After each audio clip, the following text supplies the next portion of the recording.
چونمان بۆ بەغدا ئەو جارە ئێمە بۆ دوو مەبەست بوو. مەبەستی یەکەمیان ئەوە بووە پرۆژەیەکێ لە عێراق کە ئەنجومەنێک بێنرێ بە ناوی ئەنجومەنی سیاسات.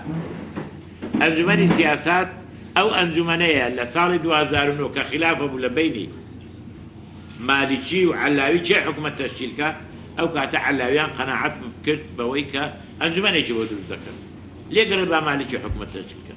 ئەو کاتە لە بیر چوو چونکە عەلاوی زیاتر دەسەڵاتی تەنفیزی دەویست. ئێمە ئەو جارە چووین وتمان ئەو ئەنجومەنە جێگای پەرلەمان ناوی بگرێتەوە، جێگای حکومەتیش ناوی بگرێتەوە، مەسئولیت دەی مشەخەص بی.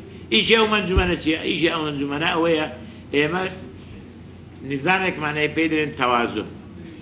تەوازن ئەوەیە تۆ حیزبەکان بە بێ گوێدانە گەورە بچووکی چەند بەشداری دەکەن لە مەوزوعی پرۆسەی سیاسی. هەندێکیان لێرە بەشداری دەکەن، هەندێکیان لە ئۆرگانی تر بەشداری دەکەن. من پێم وایە ئەوەی کە ئێستا کردومانە بەشێکە لە تەثبیتکردنی مافی کورد لە هەبوونی نوێنەر حزوری کوردی لەو ئەنجومەنە. ئەوەی تریان کە بەشی دووەمە بەڵێ حزبی داوە سەردانی مەیکردە لە سلێمانی، مەجلیس سەردانی مەیکردێ، حزبی ئیسلامی عێراقی سەردانی مەیکردێ، دکتۆر سەلیم جوبوری سەردانی مەیکردێ، ئێمە ڕەتی زیارەتمان کردوتەوە. ئیزافە بە ئەوە یۆنادم کەنەمان بینیوە، حزبی شیوعیمان بینیوە لەگەڵ ئوسامە نەجێفی و حزبەکانی تر سوننە و شیعە تەقریبەن وەکو یەک بینیمان.